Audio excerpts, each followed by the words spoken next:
இயேசுவின் நாமத்தினாலே உங்களை யாவரையும் நான் வாழ்த்துகிறேன். இந்த கல்வாரி சபைக்கு உங்களை யாவரையும் நான் வரவேற்கிறேன். இந்த யூடியூப் சேனல் மூலமாக பார்க்குற உங்களையும் நான் அன்போடு வரவேற்கிறேன். நம்முடைய கல்வாரி சபையிலே ஞாயிற்றுக்கிழமைதோறும் காலை நடக்கிற தேவ செய்தி இந்த யூடியூப் சேனல் மூலமாக நீங்களும் தவறாமல் பார்த்து வருகிறீங்க. உங்களுக்காக கர்த்தரை நான் ஸ்தோத்திரிக்கிறேன். சரி, இப்போது நம்ம பார்க்கக்கூடிய தலைப்பு என்னவென்றால் ஜெபம் தேவனுடைய வார்த்தை. ஜெபம் தேவனுடைய வார்த்தை, இதுதான் இன்னைக்கு செய்தியுடைய தலைப்பு. அதை கொஞ்சம் தான் இன்றைக்கு நாம பார்க்க போகிறோம். அப்போஸ்தலர் 27ஆம் அதிகாரம் 1ஆம் வசனம். நாங்கள் இத்தாலியா தேசத்துக்கு கப்பல் ஏறி போகும்படி தீர்மானிக்கப்பட்ட போது பவுலையும் காவலில் வைக்கப்பட்டிருந்த வேறு சிலரையும் அகஸ்து பட்டாளத்தை சேர்ந்த யூபுலி என்னும் பேர் கொண்ட 100 அதிபடத்தில் ஒப்புவித்தார்கள். 6ஆம் வசனம் வாசிங்க. ஒருத்தர் 6ஆம் வசனம் வாசிங்க.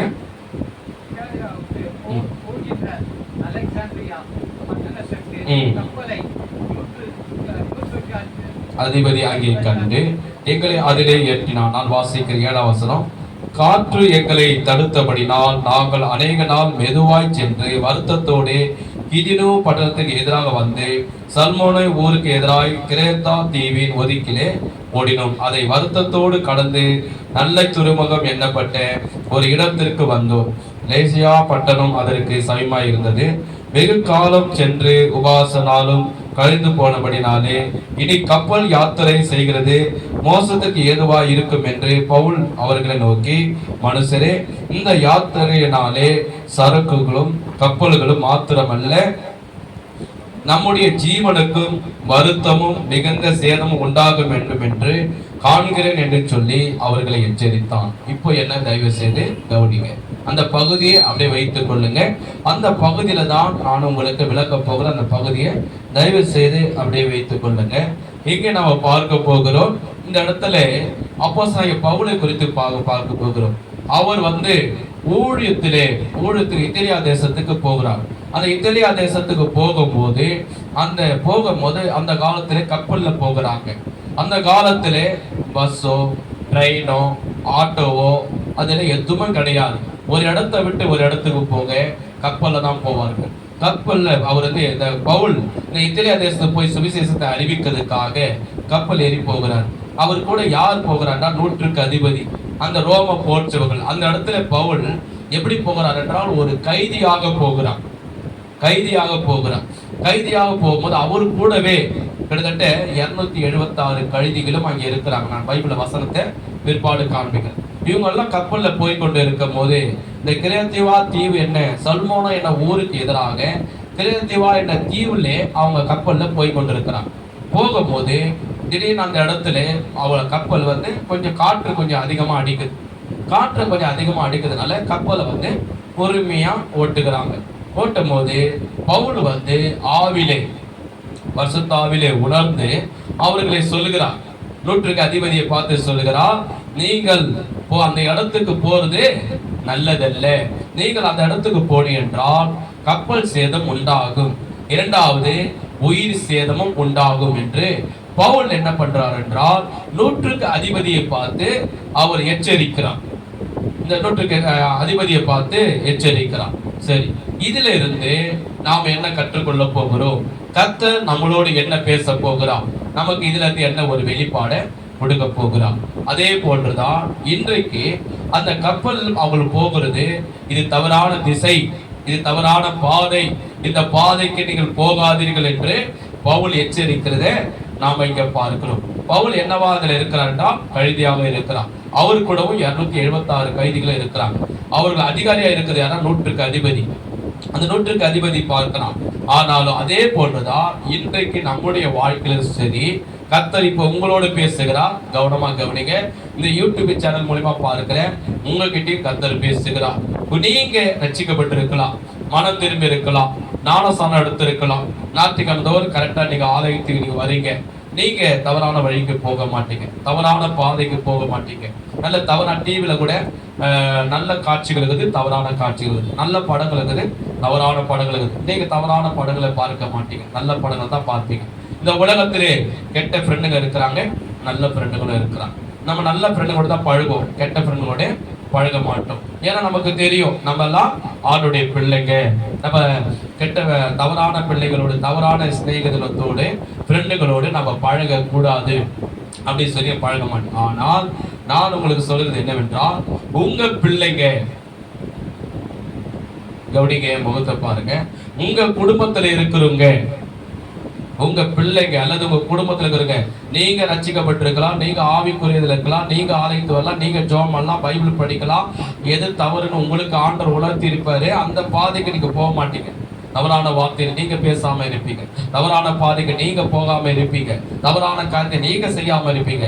ஆனா ரட்சிக்கப்படாமல் இருக்கிறவங்க, வீட்டுல இருக்கிறவங்க, உங்க பிள்ளைங்க அல்லது உங்க குடும்பத்தில் இருக்கிற கணவனோ அல்லது மனைவியோ அல்லது உங்க கூட பிறந்தவங்க, உங்க வீட்டுல ஒரு தவறான டிவியில ஒரு காட்சியை பார்க்கும் போது, தவறான படங்களை பார்க்கும் போது, செல்போனிலையோ அல்ல டிவிலையோ பார்க்கும் போது நம்ம என்ன பண்ணணும்? உடனே அவங்கள எச்சரிக்கணும். உடனே நீங்க என்ன பண்ணணும்? கண்டிக்கணும். இந்த படத்தை பார்க்க தவறு, இனிமே செல்போன்லையா இதெல்லாம் பார்க்கிறேன், இதெல்லாம் தவறு என்று நம்ம கண்டிக்கணும். இப்போ நம்ம நல்ல ஃப்ரெண்டுக்கு வருவாங்க, கெட்ட ஃப்ரெண்டை வந்து கூப்பிடுவாங்க, வா இங்கே போகலாம் அங்கே போகலான்னு. நமக்கு தெரியும் அவன் வந்து கெட்ட ஒரு சிநேகிதன், அவனுடைய கெட்ட பழக்க வழக்கங்குது, தவறான காரியத்தை செய்வேன். அவன் வந்து உங்க வீட்டில் இருக்கிற பிள்ளையை கூப்பிடுறான், இல்லை உங்க வீட்டில் இருக்கிற கூட பிறந்தவங்களை கூப்பிடுறான். அப்போ என்ன பண்ணும்? அவனோடு சேர்ந்து நீ போகாது, அவனோடு சேர்ந்து நீ பழகாத அப்படின்னு நம்ம என்ன பண்ணணும்? அவனை எச்சரிக்கணும். ஏதோ குடும்பத்தில் ஏதோ ஒரு பிரச்சனை வருது, ஏதோ ஒரு நேரத்தில் ஒரு சண்டை வருது, ஏதோ ஒன்று, அவன் என்ன பண்ணுவாங்க? திடீர்னு கெட்ட வார்த்தைகளை பேசிடுவான், கெட்ட வார்த்தையை வாயத்தை வந்து பேசிடுவான்.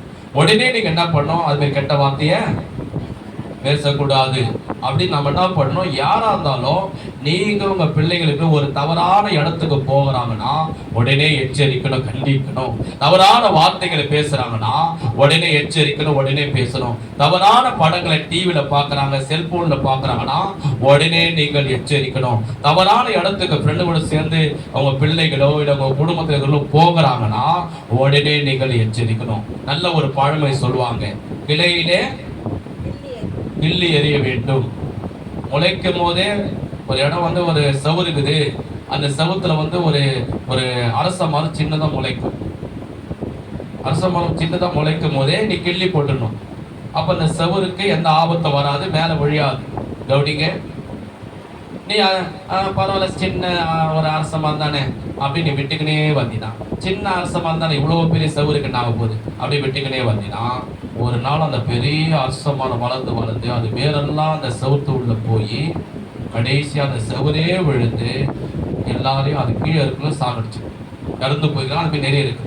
அது போதான் நம்ம ஆரம்ப நாட்களில் நீங்க என்ன செய்யணும்? தீமையானதை பார்க்காத, தீமையானதை பேசாத, தீமையான இடங்களுக்கு போகாத. இன்னைக்கு சர்ச்சுக்கு ஆலயம் இருக்குது, நீ சர்ச்சுக்கு வா, சர்ச்சுக்கு வரதை விட்டு நண்பரோடு சேர்ந்து சுத்தாத, சினிமா படங்களுக்கு எடுத்து சுத்தாத, அந்த இடத்துல இந்த இடத்துல போகாத. நீ காலையில் எழுந்தியா அங்க எங்க எழுந்து ஓடாத, உக்காந்து செல்போனை பார்க்காத, உக்காந்து உடனே ஆண்டவருக்கு பிரேயர் பண்ணு அப்படி நம்ம அவர்களை எச்சரிக்கணும். செய்வீங்களா? யூடியூப்ல பாக்குற நீங்க செய்வீங்களா? சத்தனை ஏதாவது தலையனாட்டுங்கள என்ன பண்ணோம்? நீங்க பவுல் வந்து நான் சொல்லுவாரு, எச்சரிக்கிறான். அதே போல நீங்களும் சரி, உங்க பிள்ளைகளை தவறான காரியத்துக்கு போகும்போது உடனே அது யாரா இருந்தாலும் சரி அவங்களுக்கு உடனே நீங்கள் எச்சரிக்கணும். அப்படி எச்சரிக்காமல் போனீங்கன்னா அவங்களுக்கு மிகப்பெரிய ஆபத்து பின்னாடி காத்திருக்கிறது. அப்படிதான் நம்ம பார்க்கிறோம். வேதத்துல சங்கீதத்துல சொல்லப்படுகிறது. 1 வாசிக்காதீங்க, நான் சொல்றதை மட்டும் வாசிங்க. நான் உங்களுக்கு பிரசங்கம் பண்றதுனால அந்த வசனத்தை அப்படியே கோட்பாடு பண்ணி பிரசங்கம் பண்ணி பாருங்க, சொல்றதை மட்டும் நீங்க பாருங்க. சங்கீதத்திலே பார்த்தீங்கன்னா 1 வசனத்தை சொல்லப்படுகிறது, துன்மார்க்குடைய ஆலோசனை நடவாமல், பாவின் வழியில் நில்லாமல், பரியாசக்கார உட்காரிடத்தில் உட்காராமலும், கர்த்தருடைய வேதத்தில் இரவும் பகலும் தியானமா இருக்கிற மனுஷன் உச்சாமலே சொல்லுவோமா, சதஸ்மலே சொல்லுவோமா. அப்போ நம்ம என்ன பண்ண? துன்மார்க்குடைய ஆலோசனை கேட்க கூடாது, தவறான காட்சிகளை பார்க்க கூடாது, பேசக்கூடாது, தவறான இடத்துக்கு போக கூடாதுன்னு வேதம் நமக்கு எச்சரிக்கிறது. அப்படிதான் நம்ம பார்க்கிறோம். தவறான கதைக்கு சிம்சோனுடைய தாய் சொல்லுவாங்கப்பா, பெலிஸ்திய நாட்டுக்கு போவாத, பெலிஸ்தியுடைய பெண்ணு நமக்கு வேண்டாம், அது நமக்கு ஆபத்து, தேவன் வெறுக்கிறாரு, அப்படிப்பட்ட பெண்ணை திருமணம் பண்ணக்கூடாது, அவன் அந்நிய நாட்டை சேர்ந்தவன், அவன் விக்கிரத்தை வணங்குறவன் சொன்னா சிம்சோன் என்ன சொன்ன தெரியுமா? அதெல்லாம் எனக்கு தெரியாது, அந்த பெண்ணை என்னை பார்க்க அழகா இருக்கிறான், என் கண்ணுக்கு என் மனசுக்கு ரொம்ப பிடிச்சிருக்குது, அந்த பெண்ணை தான் கல்யாணம் பண்ணும். அந்த பாதைக்கு அந்த இடத்துல போகக்கூடாது. இஸ்ரவேலுக்கும் பெலிஸ்தருக்கும் ஆவே ஆவாது. இஸ்ரவேல்ல ஒருத்த வந்தா அவங்க சாவிச்சு போடுவான். அப்படிப்பட்ட ஆட்கள், எதிராளி, சத்துரு. அப்படிப்பட்ட இடத்துக்கு என்ன பண்ணா, சிம்சோன் போக ஆரம்பித்தான். தவறான பாதைக்கு போக ஆரம்பித்தான். தாய் தகப்பனுடைய ஆலோசனை கேட்கல, தன் சுய புத்தியை நம்பினான். சுய புத்தியை நம்பி அவன் போனான். வேதம் சொல்லுகிறது, அவனுக்கு மறைந்திருந்த அந்த போகிற பாதை, தவறான பாதை, அவனுக்கே தெரியாம மறைந்திருந்த ஒரு சிங்கம், பால சிங்கம் சிம்சோனை கடிக்க முடிய பாய்ந்தது. ஆபத்து வந்தது. அதுக்கப்புறம் பெலிஸ்தர் நாட்டில் போய் அந்த பெண்ணை பார்த்துட்டாங்க. அவர் நான் நினைச்ச சந்தோஷமா இருந்துட்டு வந்தாரு. பெலிஸ்தர்கள்லாம் இவனை கொன்று போட பார்த்தாங்க. அதுக்கப்புறம் யோனா பாருங்க, யோனா கூட என்ன செய்தாரு, கர்த்தர் சொன்னாரு, நினைவு பண்ணதுக்கு போனாரு.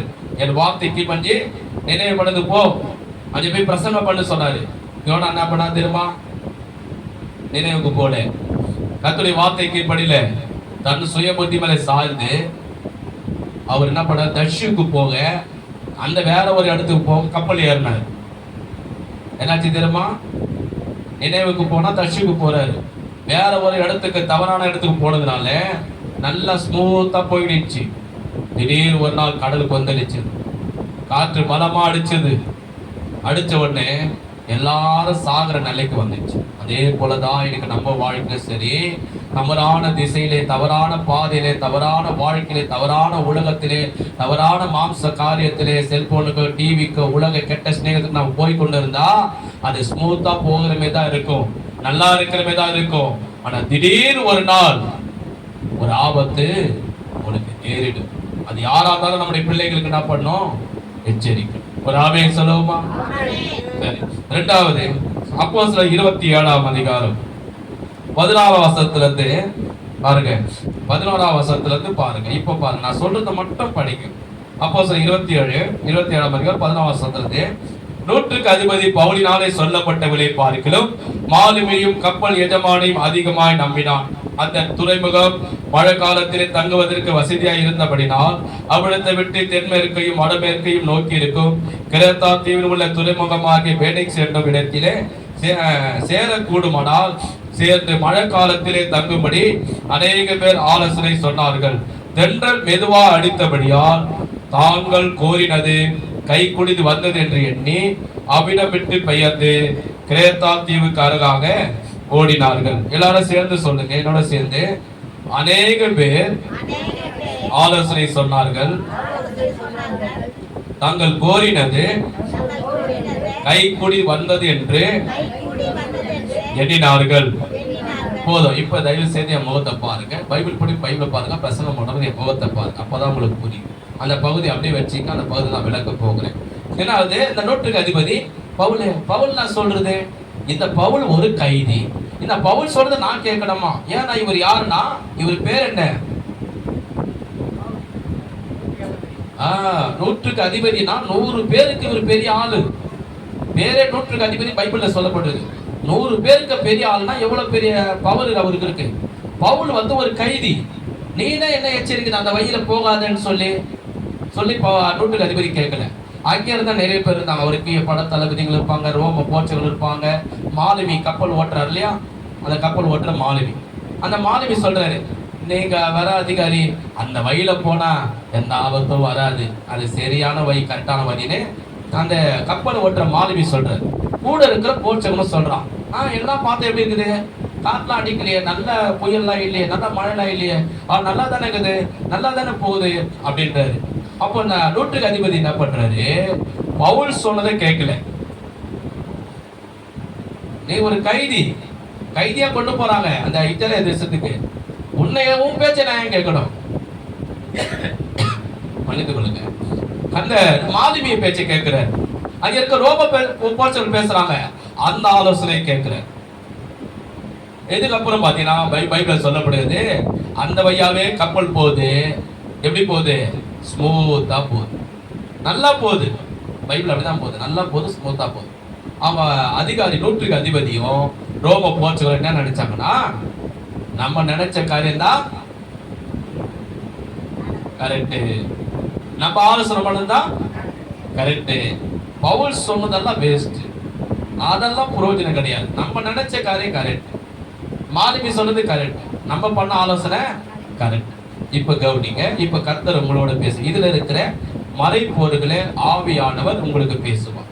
எனக்கு இதுல இருக்கிற மறைப்பொருளுடைய காரியத்தை ஆவியானவர் எனக்கு வெளிப்படுத்தினார். கவனிங்க, முகத்தை பாருங்க, அது எனக்கு வெளிப்படுத்தினார். அதே ஆவியானவர் சத்தியத்தை கவனமா கேட்கிற உங்களுக்கும் அதை வெளிப்படுத்துவார். இதுல இருந்து என்ன சொல்ல வர்றாருன்னா, அதே போலதான் ஒரு தவறான பாதைக்கு நாம் போகும்போது, தவறான இடத்துக்கு நாம் போகும்போது, கர்த்தரை விட்டு விலகி ஆலயத்து வருவதை விட்டு விட்டு, ஜெபம் பண்றதை விட்டு விட்டு, பைபிள் படிக்கிறதை விட்டு விட்டு, உலக காரியத்துக்கோ மாம்ச காரியத்துக்கோ தீமையான காரியத்துக்கோ செல்போனுக்கோ டிவி நிகழ்ச்சிக்கோ கெட்ட ஃப்ரெண்டுகளோடு சேர்ந்து சுத்துகிற காரியமோ கெட்ட பழக்க வழக்கங்களோ சிகரெட்டு கூடி பாக்கு ஆட்ஸு கெஞ்சா கெட்ட படங்கள் இப்படிப்பட்ட கெட்ட சிநேகிதர்கள் இப்படிப்பட்ட காரியத்துகளா போகும்போது, பெண்ணாசை ஆணாசை இப்படிப்பட்ட போதைகளுக்கு இடம் கொடுத்து போய்கொண்டே இருக்கும் போது அவங்களுக்கு எப்படி தோணும்னா, அப்படியே ஸ்மூத்தா போறமேதான் இருக்கும், நல்லா இருக்கிறமேதான் இருக்கும். நல்லா தானே இருக்குது, ஜாலியா தானே இருக்குது, சந்தோஷமானதா இருக்குது, நல்ல பணம் இருக்குது, நல்ல சந்தோஷமா இருக்கிறோம், தீமை செய்யறோம், ஒரு பிரச்சனை இல்லையே, ஒரு போராட்டமே இல்லையே, ஒரு கஷ்டமே இல்லையே, நல்லா தானே இருக்கிறோம் அப்படின்னு போற மாதிரி தான் இருக்கும். கெட்ட ஃப்ரெண்டுடைய ஆலோசனை உனக்கு நல்லா தான் இருக்கிற மாதிரி தோணும். உன் வாழ்க்கை ஸ்மூத்தா நல்லா போகிற மாதிரி தான் உனக்கு தோணும். கடவுள் சொன்னதே அதெல்லாம் கரெக்ட் கிடையாது, அப்படிதான் உனக்கு என்ன இருக்கு. ஆலயத்துக்கு போறதெல்லாம் வேஸ்ட்டு, சினிமா படத்துக்கு போகலாம். ஜெபம் பண்றதெல்லாம் வேஸ்ட்டு, சினிமா செல்போன்ல இருக்கிறத பார்த்துருக்கலாம். உபாசம் கொடுத்து போறதெல்லாம் வேஸ்ட்டு, ஃப்ரெண்டுங்களுக்கு கூட போகலாம், இல்லை ஊரை சுத்த போகலாம், உலகப்புறமா காரியத்துக்கு போகலான்னே உனக்கு சந்தோஷமா இருக்கிற மாரி தான் தோணும்.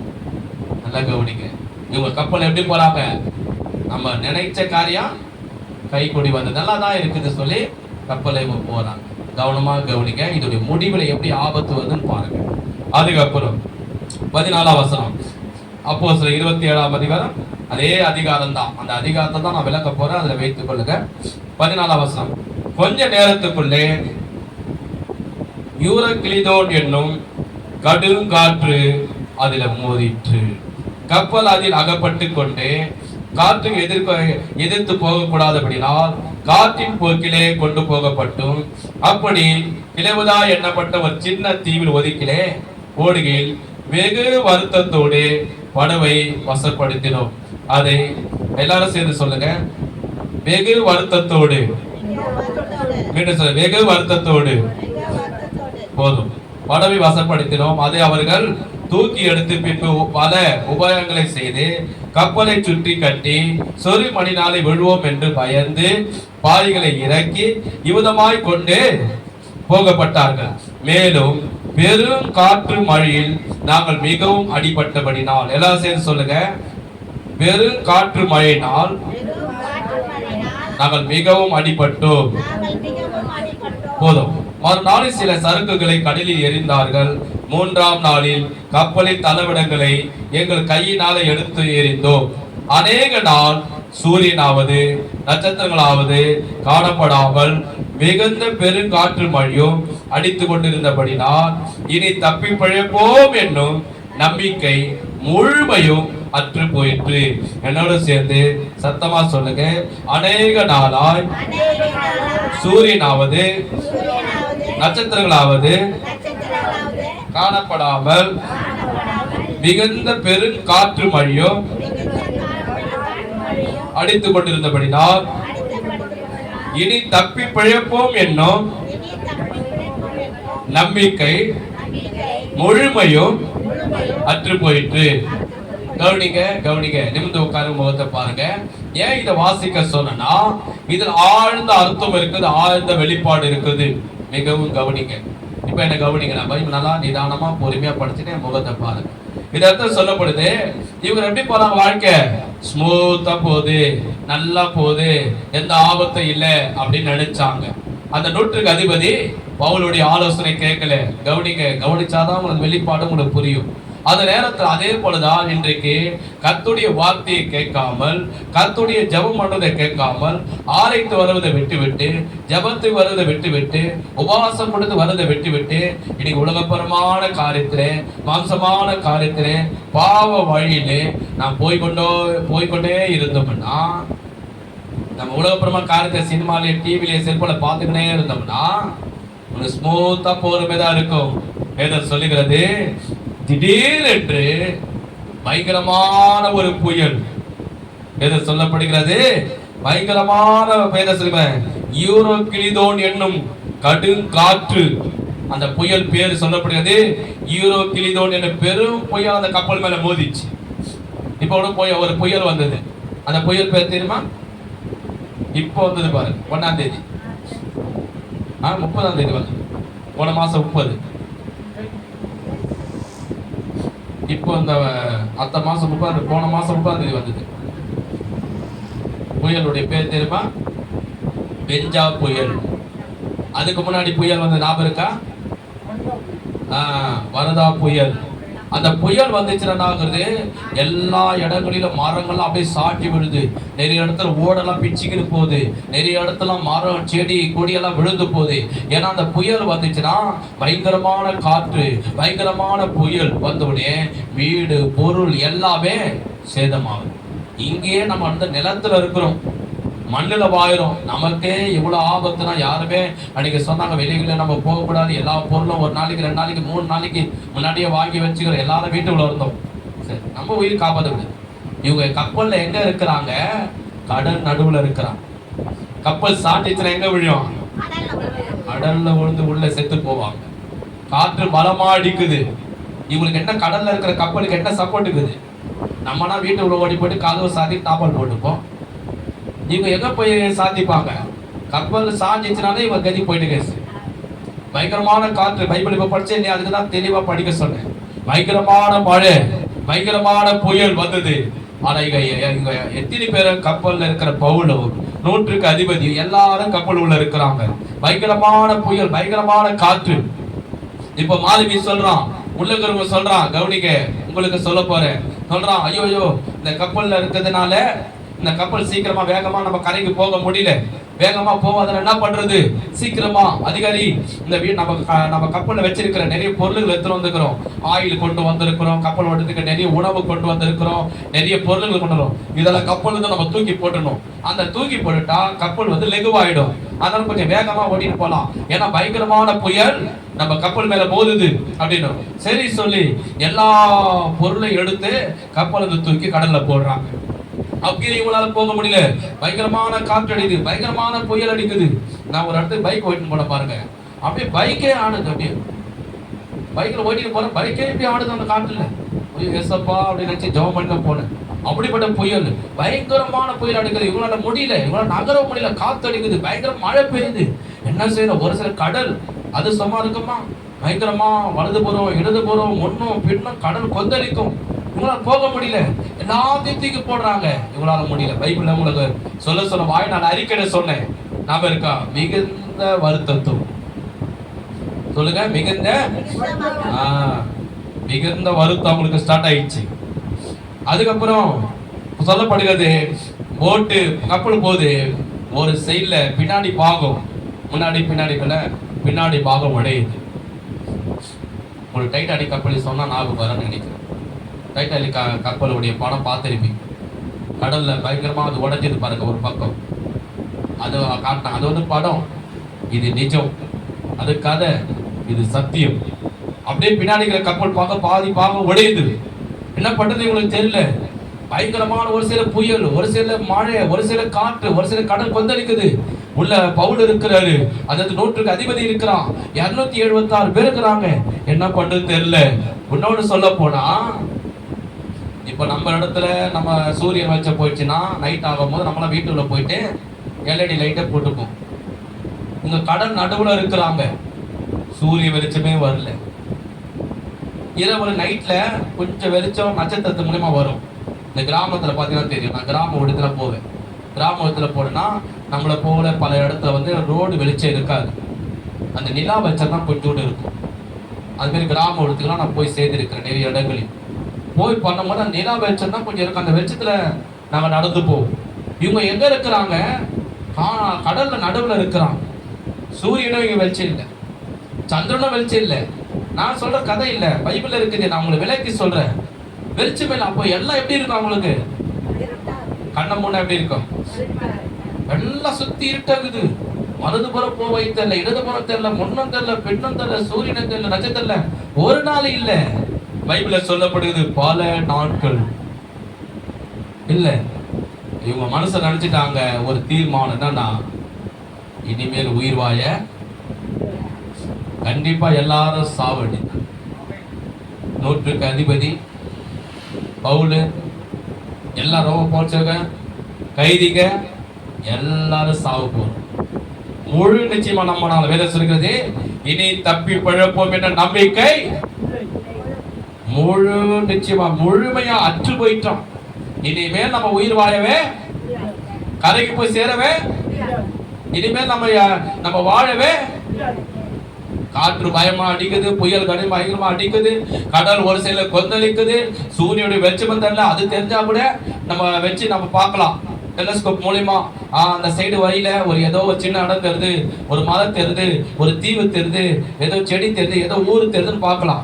இல்ல கடல் ஓரத்துல இருக்கிற கலங்கரை விளக்கு வெளிச்சம் அடிக்கும், அதுவும் தெரியல. கண்டிப்பா நம்ம யாரும் உயிர் பழைக்க முடியாதுன்னு இருதயத்துல முழு நிச்சயமா வந்துச்சு. கவனிங்க, நின்று உட்காருங்க, இந்த முகத்தை பாருங்க. உச்சமலைய சொல்லுவோமா? இதுல இருந்து கர்த்தருடைய ஆவியான எனக்கு வெளிப்பாடு கொடுத்தான், மறைப்பொருளை எனக்கு வெளிப்படுத்தணும். அதை நீங்க கவனத்தோடு கவனிச்சீங்கன்னா உங்களுக்கு இப்ப வெளிப்படுத்த போகிறான். உங்களுக்கு உங்க கண்களை ஆவியான திறப்பான். வேதம் சொல்லுகிறது, அவர்கள் அந்த பேச்சை கேட்காம தவறான பாதையில இவங்க போனதுனால பயங்கரமான காட்டு யூரோக்கிலின்னு ஒரு காற்று அவங்களுக்கு மோதினது போல நம்ம வாழ்க்கையிலையோ அல்லது உங்க பிள்ளைகள் வாழ்க்கையிலையோ அல்லது உங்க குடும்பத்துல இருக்கிறவங்க அல்லது உங்க பிள்ளைங்க வாழ்க்கை இல்ல உங்க கூட பிறந்தவங்க அவங்க தவறான திசைக்கு போகும்போது, ஆண்டவர் விட்டு பின்வாங்கி போகும்போது, ஆலயத்தை விட்டு ஜெபமானதை விட்டுட்டு வேத வாசிக்கிறதை விட்டு உலகப்பரமான காரியத்துக்கு, மாம்சமான காரியங்களுக்கு, செல்போனுக்கு, டிவி நிகழ்ச்சி, கெட்ட சிநேகத்துக்கு அவங்க போய்கொண்டே இருக்கும் போது எப்படி திடீர்னு காற்று வந்து மோதிச்சோ அதே போல பிசாசு பயங்கரமான ஒரு ஆபத்தை அவங்க வாழ்க்கையில கொண்டு வருவான். பயங்கரமான ஒரு பிரச்சனையை கொண்டு வருவான். பயங்கரமான குழியில் அவங்க விழுந்துருவாங்க. பயங்கரமாக அவர் மாட்டிக்கொள்வாங்க. பயங்கரமாக ஒரு சிக்கல் அகப்பட்டு கொண்டுவான். பயங்கரமாக ஒரு இருள மாட்டிக்கொள்வான். ஒரு ஆண் கரத்திலேயோ பெண் கரத்திலேயோ உலகத்திலேயோ ஏதோ ஒரு தீமையிலேயோ, காவல்துறை கையிலேயோ, கோர்ட்டு விஷயமோ, ஏதாவது ஒரு விஷயத்துல பயங்கரமா அவர்கள் மாட்டிக்கொள்வாங்க. வேதம் சொல்லுகிறது, அவங்க பின்னாடி இருக்கிற படகு உடைஞ்சது போல அவங்க வாழ்க்கை உடைய ஆரம்பிக்கும். அவங்க கப்பல் இருக்கிற எல்லா பொருளையும் எடுத்து கடல்ல தூக்கி எறிஞ்சது போல உங்க வாழ்க்கையில இருக்கிற எல்லா ஆசீர்வாதம், பணம், பொருள், வேலை, வீடு, சொத்து, நிலம், நகை, உங்ககிட்ட இருக்கிற எல்லா ஜனங்கள், குடும்பம், பிள்ளைங்க எல்லாம் உன்னை விட்டு வெளியே போக ஆரம்பிப்பாங்க. மிகுந்த வருத்தத்தோடு போனாங்களாம். அதே போல ஒரு வாழ்க்கையில மிகுந்த வருத்தங்கள் ஏற்படும். ஏன்டா இப்படி நம்ம வாயிலும் வாழ்க்கையில உண்டாகும். வேதம் சொல்லுகிறது, அநேக நாட்கள் சூரியனாவது சந்திரனாவது காணப்படலை. அதே போல உன் வாழ்க்கையிலும் அநேக நாட்கள் உனக்கு வாழவே வைத்தெரியாமல் போயிடும். உதவி என்பது இல்லாமல் போயிடும். நன்மை என்பது இல்லாமல் போயிடும். உதவி செய்யறவங்க இருக்க மாட்டாங்க, உனக்கு கொடுக்கிறவங்க இருக்க மாட்டாங்க, உனக்கு நன்மை செய்யறவங்க இருக்க மாட்டாங்க, உன்னை காப்பாற்றவங்க இருக்க மாட்டாங்க. நீ வியாதிப்பட்ட ஹாஸ்பிட்டல் கொண்டு போக இருக்க மாட்டாங்க. எல்லாவற்றையும் இழந்து வேதம் சொல்கிறது, இனிமேல் உயிர் வாழ முடியாத தீர்மானம் எடுத்தது போல உன் வாழ்க்கையில வந்துடும். இனிமேல் நம்ம வாழ்ந்த காட்டில செத்தா நல்லதுன்னு நினைக்கிற நேரம் எல்லாரும் என்னை விட்டு போனா, வாழ்க்கை இருக்கிற பணம், பொருள் எல்லாவற்றையும் நான் இழந்து விட்டேன். என் வாழ்க்கை இரண்டா உடைஞ்சு போயிருக்கிறது. என் வாழ்க்கை போய் இருள் இருக்கிறது. உதவி செய்யற ஒருவரை இல்லை. நீ தனிமரமா இருக்கிற. இனி நான் வாழ்ந்த காட்டில சாவதே நல்லது என்று நினைக்கிற வேறு ஒரு காரியம். சம்பவத்தை பார்ப்போம். அப்போஸ்தலர் 27ஆம் அதிகாரம் 27ஆம் அதிகாரம் 1ஆம் வசனத்துல 21ஆம் வசனத்துல இருந்து வாசிக்கிற 21. அநேக நாள் அவர்கள் போஜனம் பண்ணாமல் இருந்த போது பவுல் அவர்கள் நடுவிலே நின்று, மனுஷரே, இந்த வருத்தமும் சேதமும் வராதபடிக்கு என் சொல்லை கேட்டு கிரேத்தா தீவை விட்டு புறப்படாமல் இருக்க வேண்டியதா இருந்தது. பவுல் சொல்றாரு, நான் அப்பயே என்ன சொன்னேன் உங்களுக்கு? பவுல் சொல்றாரு, என்ன சொன்னாரு? ஆரம்பத்திலே உனக்கு சொன்னேன், இந்த வழியா போகாத, போனினா உனக்கு ஆபத்து வரும், கப்பலுக்கு ஆபத்து வரும், நம்ம உயிருக்கு ஆபத்து வரும். நான் சொன்ன ஞாபகத்தான்னு சொல்ல வர்றாரு. கவனிங்க, நான் சொல்றதை கவனிச்சாதான் உங்களுக்கு புரியும். கவனிங்க, ஆவியான உங்களுக்கு வெளிப்பாடு தருவார். வையாஸ் போவாதன்னு சொன்ன கேட்டீங்களா? அதே போலதான் கர்த்தரை விட்டு ஒருவன் பின் வாங்கினால், ஆலைக்கு வரதை வெட்டி விட்டா, ஜெபம் பண்ணுறதை வெட்டி விட்டா, பைபிள் படிக்கிறதை வெட்டி விட்டினா, சத்தியத்தை கேட்கறது, சத்தியத்தை ஏன் கேட்கணும்? சினிமா படத்தை பார்க்கலாம், நாடகத்தை பார்க்கலாம்னு சொல்லி சத்தியத்தை கேட்கறதை விட்டுட்டு போகும்போது ஆபத்து, மிகப்பெரிய ஆபத்து. பிசாசு உனக்கு மறைமுகமா வலைய வைத்து இருக்கிறான்.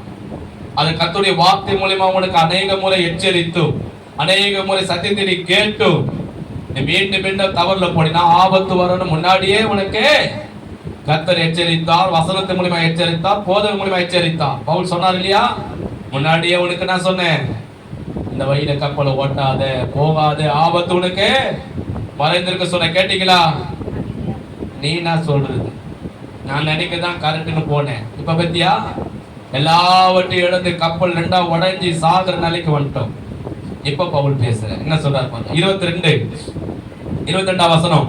ஆகிலும் திடமனதா இருங்கள் என்று இப்போது உங்களுக்கு தைரியம் சொல்லுகிறேன். கப்பல் சேதமே அல்லாமல் உங்களிலும் ஒருவனுக்கு பிராண சேதம் வராது. ஏனென்றால் என்னை ஆட்கொண்டவரும் நான் சேவிக்குமான தேவனுடைய தூதனானவர் இந்த ராத்திரை என்னிடத்தில் வந்து நின்று, பவுலே நீ பயப்படாதே. எல்லாரும் பகுதியில் பார்த்து சொல்லுங்க. பகுதியில் இருக்குங்களா? பவுலா நீங்க சொல்லுங்க. பகுதியில் நீ பயப்படாது சொல்லு, சத்தமா சொல்லுங்க, தைரியமா சொல்லுங்க. நீ பயப்படாது சொல்லுங்க, தைரியமா சொல்லுங்க. நீ பயப்படாது. யூடியூப் சேனல்ல பாக்குறவங்க வீட்டுல சொல்லுங்க, நீங்க பயப்படாதீங்க. சரி, அப்புறம் போதும், நான் வாசிக்கிறேன். நீ ராயனுக்கு முன்பாக நிற்க வேண்டும். இதோ உன்னோடு கூட யாத்திரை பண்ணுகிற யாவரையும் தேவன் உனக்கு தயவு பண்ணினார் என்றால், ஆனபடியால் மனுஷரே திடமனதாய் இருங்கள், எனக்கு சொல்லப்பட்ட பிரகாரமாகவே நடக்கும் என்று தேவனுக்கு நம்பிக்கையா இருக்கிறேன். எல்லாரும் சேர்ந்து சத்தமா சொல்லுங்க, எனக்கு சொல்லப்பட்ட பிரகாரமாகவே, கர்த்தர் எனக்கு சொன்ன பிரகாரமாகவே எனக்கு நடக்கும் என்று தேவனிடத்தில் விசுவாசமா இருக்கிறேன், தேவனிடத்தில் நம்பிக்கையா இருக்கிறேன், தேவனை நம்பி இருக்கிறேன். சரி, எனக்கு கையில தெரிய கர்த்தரை ஸ்தோத்திரம் பண்ணு. பவுல் சொல்ற, இப்ப என்ன கவனிங்க. ஆவியானவங்களுக்கு இது மூலியமா ஆவியானவங்க கண்களை திறக்க போகிறார். பவுல் சொல்றாரு, எழுதுனே நூற்றுக்கு அதிபதியை பார்த்து, அங்க இருக்கிற 276 பேரை பார்த்து சொல்றாரு, கைதிகளை பார்த்து, போச்சவங்களை பார்த்து, மாலுமியை பார்த்து சொல்றாரு, நீங்க பயப்படாதீங்க. என்ன பண்ணி சொல்றேன்? பயப்பட நான் சொல்றேன்.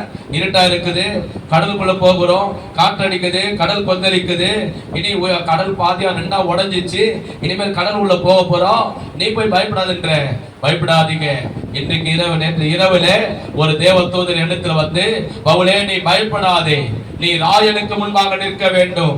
தேவன் உயிரை காப்பாற்றுவா, உன் உயிரை காப்பாற்றி உன்னை இத்தனை தேசத்துக்கு கொண்டு போவார், ரோமுக்கு கொண்டு போவார். நீ அந்த ராயனுக்கு முன்பதாக, அதிபதிக்கு முன்பாக நிற்க வேண்டும். கர்த்தரை குறித்து சாட்சி சொல்ல வேண்டும், அவரை குறித்து பிரசங்கிக்க வேண்டும். இந்த இடத்துல எவ்வளவு பெரிய காற்று புயல் வீசினாலும் உன் உயிரை காப்பாற்றுவா.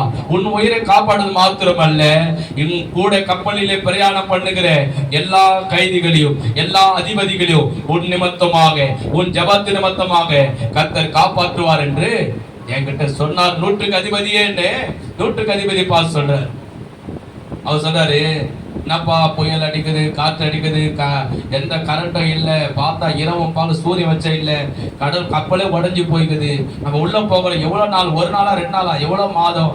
நீ இப்படி சொல்ற? இல்ல, கர்த்தர் என்ன சொன்னாரு, கர்த்தர் என்ன வார்த்தை கொடுத்தாரு, கர்த்தர் என்ன வாக்குறுதி கொடுத்தாரு, கர்த்தர் என்ன ஆணையிட்டாரு, அதன் பிரகாரம் தான் என்ன நடக்கும். பவுல் சொல்றாரு, காற்றடிச்சாலோ புயல் அடிச்சாலோ கடல் கொந்தளித்தாலோ படகு ரெண்டாவே உடைஞ்சாலும் கர்த்தரின் உயிரை காப்பாற்றுவார் சொன்னார்னா அது நிச்சயம் நடக்கும் என்று நான் முழு நிச்சயமாய் வேதத்துல சொல்லப்படுகிறது. அதே 20ஆம் வசனத்துல சொல்லப்படுகிறது, இவங்க 100க்கு அதிபதி போற்றவங்க மாலுமிங்க முழு நிச்சயமா நம்பினாங்க. இனி தப்பி பிழைப்போம் என்ற நம்பிக்கை இல்ல, செத்து போவோம் என்று நம்பினாங்க. பவுல் சொல்றாரு, இல்ல கர்த்தரனை காப்பாற்றுவார் என்று சொல்லி இருக்கிறாரு, நான் முழு நிச்சயமா கர்த்தரை நம்புறேன் அப்படி சொல்லி பவுல் சொல்றாரு. இப்ப அதே மாதிரிதான் உங்களுடைய வாழ்க்கையில கர்த்தர் பேச போறார், உங்க கண்களை திறக்க போகிறார். கவனிங்க, இதுதான் உங்களுக்கு சொல்லுகிறான். உங்க வாழ்க்கையில அல்லது உங்க பிள்ளைங்க வாழ்க்கையில அல்லது உங்க குடும்பத்துல அல்லது உங்க கூட பிறந்தவங்க வாழ்க்கையில அவங்க தவறான திசைக்கு போனதுனாலே, கர்த்தரை விட்டு பின்வாங்கினதுனாலே, பாவத்திலே விழுந்ததுனாலே, மாம்சத்துக்கு இடம் கொடுத்ததுனாலே அவங்க வாழ்க்கை இரண்டா உடைஞ்சிருக்கலாம். எல்லாவற்றையும் அவங்க இழந்து போயிருக்கலாம். ஆபத்திலே மாட்டிக்கொண்டிருக்கலாம், நெருக்கத்தில் அவங்க இருக்கலாம், கண்ணீரோடு அவங்க வாழ்க்கை இருக்கலாம், மிகப்பெரிய ஒரு ஆபத்திலே கடல்ல அகப்பட்டு இருக்கலாம். ஆனா பவுலுடைய ஜெபத்தின் நிமித்தம் யாரும் அங்க ரட்சிக்கப்பட்டவங்க இல்ல, யாரும் அங்க முழங்கால் போட்டு அங்க ஜெபம் பண்ணல கப்பல்ல. ஒரே ஒருத்தர், யாரு? பவுல் ஒருத்தர் ஜெபம் பண்ணார். அதே போல நீ ஜெபம் பண்ணும் போது, இந்த யூடியூப் சேனல் பார்க்குற நீங்கள் ஜெபிக்கும் போது உங்க குடும்பத்துல இருக்கிறவங்க அவங்களை கர்த்தர் என்ன பண்ண, அவங்க உடைந்து போன வாழ்க்கையை மீண்டும் கர்த்தர் கட்டுவா, எழுந்து போன பொருளை மீண்டும் கர்த்தர் கொடுப்பா. அவங்க வாழ்க்கையில இருள் சூழ்ந்து கொண்டாலும் கர்த்தர் அந்த இருளை வெளிச்சமாய் மாற்றுவா. எப்படிப்பட்ட வேத சொல்கிறது, காற்றடிச்சாலும் புயல் அடிச்சாலும், எப்படிப்பட்ட படகே உடைந்தாலும், வாழ்க்கையை ரெண்டா போனாலும், எப்படிப்பட்ட பிசாசுன் வாழ்க்கையில அவமானத்தை நிந்தையை கொண்டு வந்தாலும் கர்த்தர் நமக்கு என்ன சொன்னா, கர்த்தர் கொடுத்த வார்த்தை தான் நிறைவேறும். கர்த்தர் சொன்ன வாக்குத்தத்தம் தான் நிறைவேறும். கர்த்தர் நமக்கு இட்ட ஆணை தான் நிறைவேறும். அதுதான் கர்த்தர் உனக்கு சொல்லுகிறார், நீ காற்றை பார்க்காதே, புயலை பார்க்காதே, கஷ்டத்தை பார்க்காதே, தரித்திரத்தை பார்க்காதே, கடன் தொல்லையை பார்க்காதே, சத்துருக்கள் எழுப்பி இருக்கிறாங்களே பார்க்காதே, சத்துருக்கள் நிந்திக்கிறாங்களே பார்க்காதே. கர்த்தர் உன் கூட இருக்கிறார். அவர் உன்னை சொல்லி இருக்கிறார், உன் சத்துருக்கள் மத்தியில் உன் தலையை நான் உயர்த்துவேன். நீ கடன் வாங்க மாட்ட, அநேக ஜாதி கடன் கொடுப்பாய். உன் வீட்டை நான் கட்டுவேன், உன் வியாதியை நான் சுகமாக்குவேன், உன் கண்ணீரை நான் துடைப்பேன் என்று கர்த்தர் வாக்குத்தத்தம் கொடுத்திருக்கிறார். கர்த்தர் ஆணையிட்டு இருக்கிறார், யார் உன்னை விட்டு விலகினாலும் நான் உன்னை விலகுவதில்லை, உன்னை கைவிடுவதில்லை என்று கர்த்தர் வாக்குத்தத்தம் கொடுத்திருக்கிறார். நம்ம வாழ்க்கையில நம்ம குடும்பத்தில் என்ன புயல் வீசினாலும், என்ன ஆபத்துகள் வந்தாலும் கர்த்தர் நம்மளை விட்டு விலக மாட்டான், நம்மளை கைவிட மாட்டான். கைகள் தட்டி கர்த்தரை நாம் ஸ்தோத்திரம் பண்ணுவோம். ஆனா முழு நிச்சயமா என்ன பண்ணோம், கர்த்தருடைய வார்த்தையுமே நம்பிக்கை வைக்கணும். பவுல் என்ன சொல்றாரு, முழு நிச்சயமா கர்த்தருடைய வார்த்தையை நம்புகிறேன். சொல்லுங்க, முழு நிச்சயமா கர்த்தருடைய வார்த்தையை நம்புகிறேன், கர்த்தருடைய வாக்குத்தத்தங்களை நம்புகிறேன்.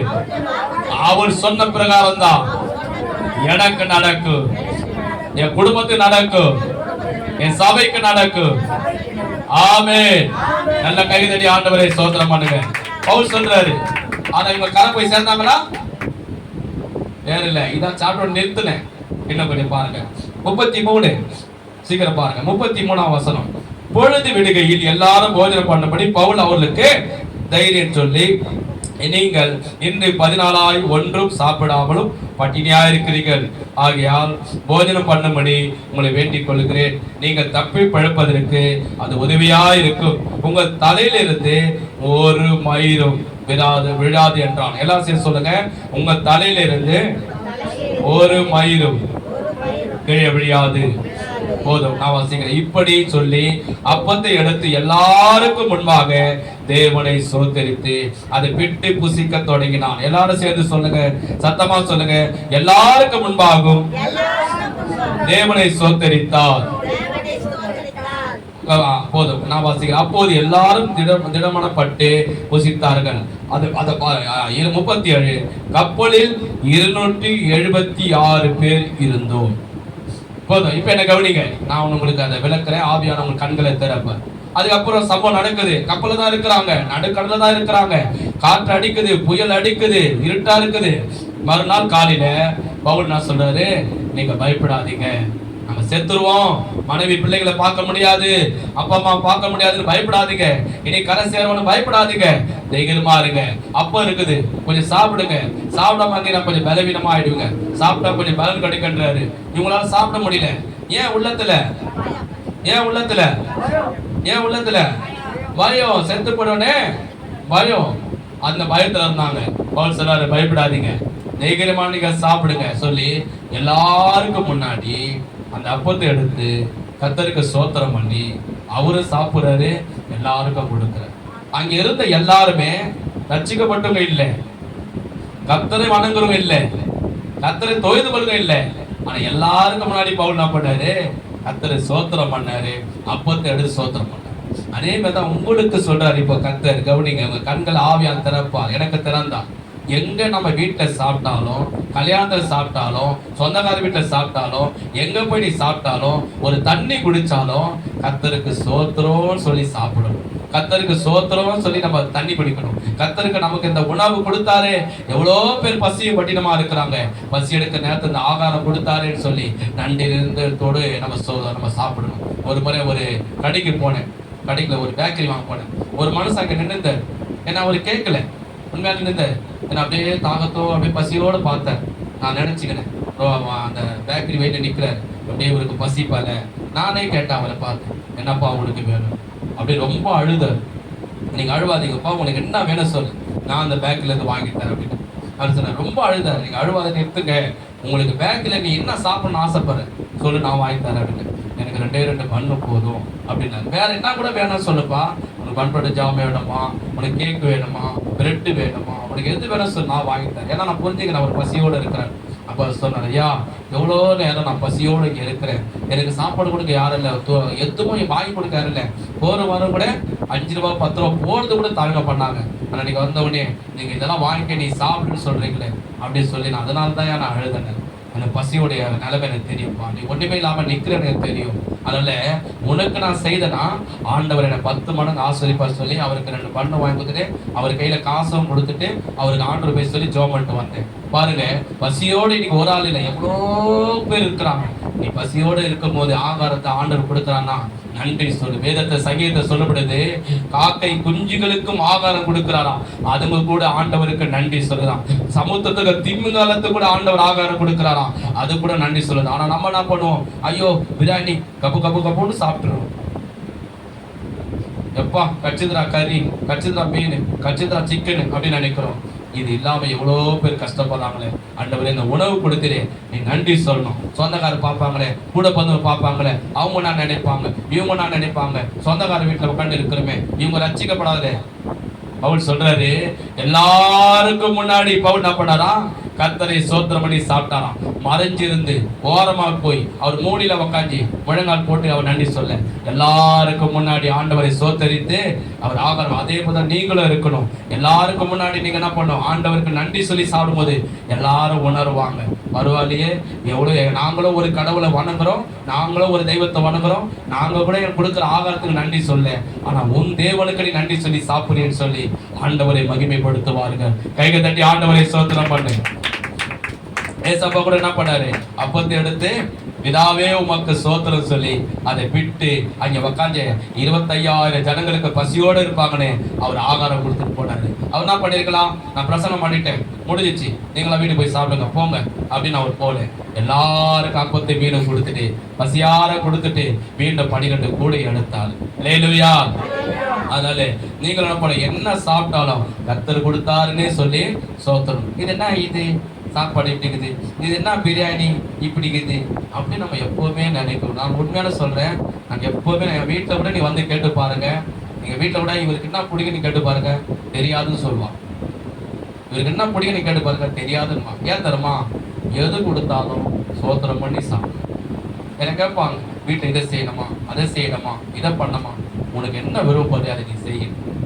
எது இருந்தாலும், கஞ்சி இருந்தாலும் சரி, எது இருந்தாலும் ஸ்தோத்திரம் பண்ணி பசிக்க இந்த ஆகாரத்தெல்லாம் ஆண்டவர் கொடுத்துக்கான்னு நன்றி சொல்றேன். அல்லேலூயா.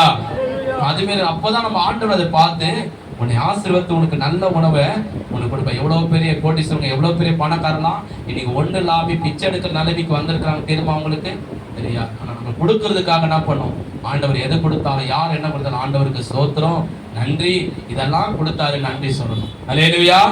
சரி, பைபிள்ல சொல்லப்படுது பாத்தீங்களா? நான் 37ல சொன்னேன். கப்பல்ல எத்தனை பேர் இருந்தாங்க? நான் முன்னாடியே சொன்னேன், ஞாபகம் இருக்கா? கப்பல் எத்தனை பேர் இருந்தாங்க? 276 பேரு. வசனம் இருக்கு பாருங்க, 37 பாருங்க. கப்பலே 276 பேர். கப்பல்ல மொத்தம் 276 பேர் இருக்கிறாங்க. பவுல் நூற்றுக்கு அதிபதி, மொத்தம் 276 பேரு. அத்தனை பேர் உள்ள இருக்கிறாங்க. இப்ப என்ன நடக்குது பார்க்கலாமா? சரி, 37 முடிக்க போறேன். 38 இருந்து வாசிக்கிறேன். திருப்தியாக புசித்த பின்பு அவர்கள் கோதுமை கடலே எரிந்து கப்பலை லெகுவாக்கினார்கள். பொழுது விடுந்த பின்பு இன்ன பூமி என்று அறியாதிருந்தார்கள். அப்போது சமமான கரை உள்ள ஒரு துறைமுகம் அவர்களுக்கு தென்பட்டது. கூடுமானால் அதற்குள் கப்பலை ஓட்ட யோசனையாய் இருந்து நங்குரங்களை அறுத்து கடலிலே விட்டு சுக்கானுடைய கட்டுகளை தளர விட்டு பெரும் பாழை காற்று முகமாய் விரித்து கரைக்கு நேராய் ஓடி இருபுறம் கடல் மோதி ஒரு இடத்திலே கப்பலை தட்ட வைத்தார்கள். முன்னணியாம் ஒன்றி அசையாமல் இருந்தது, பின்னணியாம் அலைகளுடைய பலத்தினால் உடைந்து போயிற்று.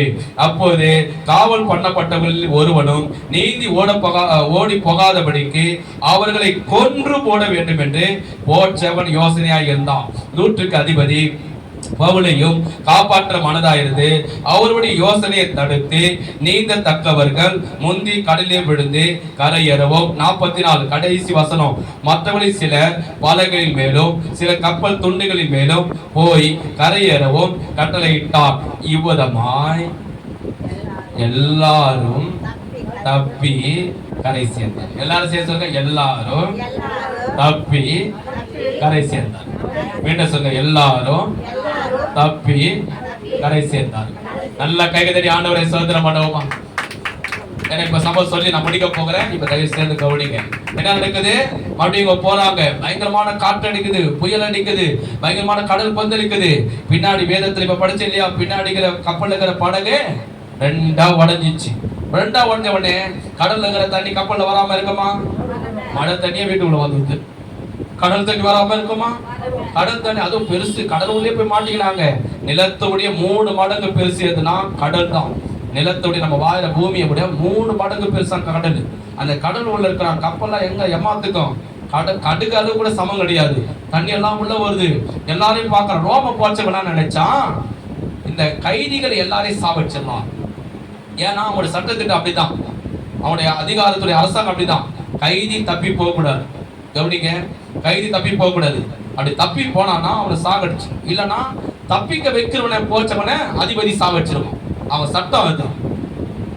ஒரு கைதி தப்பிக்க கூடாது. ஒரு கைதி தப்பிச்சானா இவங்களை சாவடிச்சிருவாங்க. அதுதான் அப்போஸ்தலர் 16 கூட இருக்கும். பவுல் சீலாவை சிறைச்சாலை கதவு திறந்த உடனே போச்சவனை பட்டயத்தை எடுத்து குத்திக்க பார்ப்பான். அதான் பவுல் சொல்வாரு, குத்திக்காதீங்க, நாங்க தப்பி போல, நாங்க ஜெயில் உள்ளதா இருக்கிறோம். ஏன்னா அந்த சட்டம் அப்படி. அந்த அதிபதி கைதியை தப்பிக்க வச்சுட்டான்னு வச்சுங்க, அவனை சாவடிச்சிருவான். இப்ப இவங்க தப்பிக்க போறாங்க. ஏன்னா படகு ரெண்டா உடஞ்சிச்சு. அவங்க தண்ணியில நீந்தி எங்கன்னா போறாங்க. தப்பிச்சு எங்க போவான்னு சொல்ல முடியாது. ஒருத்தர் சில பேர் சாவாங்க, சில பேர் தப்பிச்சு போலாம். போச்சவனா நினைச்சான், பட்டயத்தை எடுத்தான், எல்லாரையும் சாவடிச்சிடலாம். இவன் தப்பிச்சு போயிட்டானா நம்மள சாவடிச்சிருவான் அதிபதி சொல்லி பட்டயத்தை உருனான். நூற்றுக்கு அதிபதியுடைய இருந்த ஆண்டவர் திருப்பினார். இவன் தான் அந்த நூற்றுக்கு அதிபதியுடைய தலைவன். இவங்களுக்கு போற சட்டம் தான் இவங்க கீழ்படுவாங்க. அவன் இருந்த ஆண்டவர் திருப்பினாரு. இவன் சொன்னான், ரோம போச்சல் பார்த்து ஒருவன பட்டயத்தை எடுக்க கூடாது, இங்க இருக்கிற ஒரு கைதியும் சாவடிக்க கூடாது. ஒரு கட்டளை கொடுத்தான். படகு ரெண்டா உடஞ்சிச்சு, கட்டைங்க தூள் தூள் ஆயிடுச்சு. முடிஞ்சா கட்டையை பொச்சிக்கணும், கரை போய் யாரால முடியுமோ அவன் போய் சேர்ந்துங்க அப்படின்னு ஒரு கட்டளை போட்டான். போச்சவன் என்ன பண்ண, பட்டயத்தை அப்படியே உள்ள வச்சான். வச்ச உடனே 276 பேரும் எத்தனை பேரு? எத்தனை பேரு? சத்தமா சொல்லுங்க, எத்தனை பேரு? அத்தனை பேரும் கரை போய் சேர்ந்தார்கள்னு நான் சொல்ல, பைபிள்ல சொல்லப்படுது. கைக தட்டி கர்த்தரை ஸ்தோத்திரம் பண்ணுவோம். நல்ல கைக தட்டி கர்த்தரை ஸ்தோத்திரம் பண்ணுங்க. அதை சொல்லப்படுகிறது. கவனிங்க, கடைசியா முடிக்க போகிறேன். பவுல் என்ன சொன்னாரு? காற்று அடிக்குது, கடல் கொந்தளிக்குது, சூரியன் இல்ல, சந்திரன் இல்ல, படகு உடஞ்சிச்சு, கப்பல் இருக்கிற பொருள் எல்லாம் வெளியே போயிடுச்சு. இரவும் தெரியல, நைட்டெல்லாம் இருட்டாகுது, கடல் நடுவுல கடல் கொந்தளிக்குது, கடல் உள்ள கப்பல் போக போகுது. 276 பேர் சாவ போறன்னு முடிவு பண்ணிட்டாங்க. இனிமே தப்பி பழக்கிற நம்பிக்கை இல்ல. பவுல் சொன்னாரு, கர்த்தர் என்னோட பேசினான். அவர் சொன்னா என்னை காப்பாற்றுவா. இந்த கப்பல்ல இருக்கிற 276 பேரை காப்பாற்றுவா. பவுலே நீ என்ன பேசுற? நீ பைத்தியக்காரன் பேசுற மாதிரி பேசுறியா? உன் மனசுல என்ன நினைச்சுக்கிற? நம்ம டாடா சுமாவிலேயே போயிட்டு இருக்கிறோம், இல்ல கார்லயே போயிட்டு இருக்கிறோம். டக்குன்னு நம்ம இறங்குறதுக்கு கடல் நடுவுல இருக்கிறோம். கடலே கொந்தளிக்குது, ஒரு சில காத்தடிக்குது, ஒரு சில மழை வருது, படகு ரெண்டா உடஞ்சிச்சு, வெளிச்சமும் தெரியல, சுத்தி இருட்டாகுது கண்ணம் ஒண்ணு மாரி. இங்க எங்க போய் நம்ம கரை சேர போறோம்? நீ சொல்றதுக்கு எந்த விதமான சாத்தியக்கூறே இல்ல, தப்பி பிழைப்பதுக்கு வழியே இல்ல.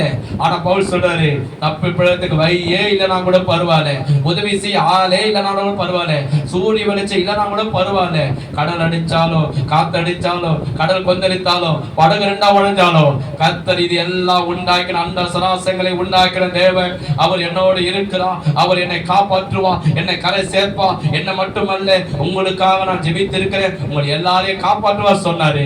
அதே போல வேத சிறுகதி படகு ரெண்டா உடைஞ்சது. ரோம போச்சவன் எல்லாரையும் சாகடிக்க நினைச்சான். கர்த்தர் நம்ம நூற்றுக்கு அதிபதியுடைய இருதயத்தை திருப்பினாரு. அவன் சொன்ன வார்த்தையை சாகடிக்க கூடாது, எல்லாம் கட்டிய பூச்சி போய் கரையில சேருங்கன்னு சொன்னாரு. பக்கத்துல கரை இருந்தது. 276 பேர் போய் சேர்ந்தான். கைதடி கத்தரை சோதரமானோம், நல்ல கைதடி கத்தரை சோதரமானோம். இப்போ உங்களுக்கு சொல்ல போறாரு, கவனிங்க. இப்போ உங்களுக்கு சொல்லி நான் முடிக்க போகிறேன். கர்த்தர் உங்களுக்கு அதுதான் சொல்லுறாரு. வாழ்க்கையில நான் இழந்துட்டேனே, வீட்டை இழந்துட்டேனே, நிலத்தை இழந்துட்டேனே, பொருளை இழந்துட்டேனே, என் பணத்தை இழந்துட்டேனே, அன்னைக்கு ஜனங்களை நான் இழந்துட்டேனே, என் பிள்ளையை நான் இழந்துட்டேனே, இன்னைக்கு வேலையை இழந்துட்டேனே, இன்னைக்கு பணத்தை இழந்துட்டேனே, நகை போய் மாட்டிக்கிச்சு, நிலம் போய் மாட்டிக்கிச்சு, இன்னைக்கு என் பிள்ளைங்க இப்படி இருக்கிறாங்களே, நான் என்ன செய்வேன்? என் வாழ்க்கையில வெளிச்சம் இல்லையே, இன்னைக்கு நான் கஷ்டப்படுகிறேனே. நீ வேதனைப்பட்டு கஷ்டப்பட்டு கண்ணீரோடு நீ இருக்கிறாயா? இன்னைக்கு கர்த்தர் உன்னோடு தான் பேசுகிறார். கர்த்தர் உங்களுக்கு தான் சொல்லுகிறார். கவனிங்க, நீங்க படாதீங்க. ஆண்டவர் சொல்றாரு, உன் துக்கத்தை சந்தோஷமாய் மாற்றுவா, உன் கண்ணீரை அவர் துடைப்பா, உனக்கு நட்டாத வீட்டை கட்டாதோட வீட்டை கட்டுவா, நீ கடன் வாங்காத அநேக ஜாதியில் கடன் கொடுக்க முடியாது செய்வா. இன்னைக்கு உன்னுடைய வியாதியை டாக்டர் முடியாது சொல்லிக்கலாம், ஆண்டவர் சுகம் தருவா. நேத்து ஒருத்தர் வந்தாரு. அவர் பேர் என்ன தெரியுமா? ஞானவேல் பிரதர். அந்த ஞானவேல் பிரதர் போன வருஷம் நாங்க இதே 2025 வரப்போது, போன வருஷம் 2023 டிசம்பர் மாசத்துல கேரட் சர்வீஸ் போகும்போது ஈஸ்வரி அம்மா வீட்டுக்கு ஜோபத்துக்கு போனோம். ஈஸ்வரி அம்மா என்ன சொன்னா தெரியுமா? ஐயா, மேல 2வது மாடியில ஒருத்தர் பாவம், அவங்க இந்து தான், ஆண்டவர் ஏற்றுக்காதுங்க, 10 படிக்கா இருக்கிறாரு, நல்லா இருந்தவர், இப்ப அவரால் முடியல, ஒரு ஜோம் பண்ணிட்டு போங்க. ஏன்னா சரி, நான் 10 பேரை ஊழியக்காரில் கூப்பிட்டு இதே மாதிரி கேரட் சர்வீஸ் மேல 2வது மாடியில கொடுப்பேன். உள்ள போனோடனையும் அந்த அப்பா வாங்க உட்காருங்க. அந்த அப்பா உள்ள எப்படி இருந்தாரு தெரியுமா? நேற்று வந்தாரு. ரெபேக்கா அம்மா பார்த்தாங்க, தாயார் பார்த்தாங்க, ரவணம்மா தனம்மா கூட பார்த்தாங்க. ரவணம்மாவும் தனம்மா பகுதியில் பார்த்தனால கரெக்டா சொல்ல முடியும். பாருங்க, நேற்று வந்திருந்தாரு அவரு. நாங்க போன வருஷம் போய் ஜெபம் பண்ணும்போது கட்டல்ல பார்த்துக்கிட்டே போய் திரும்பி சொன்னார், ஐயா சோத்திர ஐயா அப்படின்னு கட்டல்ல பார்த்துக்கிட்டே சொன்னார். தலை தான் திரும்பிச்சு. என்னால திரும்ப முடியாதியா, என்னால உட்கார முடியாதியா. என்ன பண்ணமா பிரச்சனை? வாய்ப்படி கட்ட இல்லையா, இதுமாரி அவருக்கு நடுவு முதுகு எலும்புல டிபி வந்துச்சு.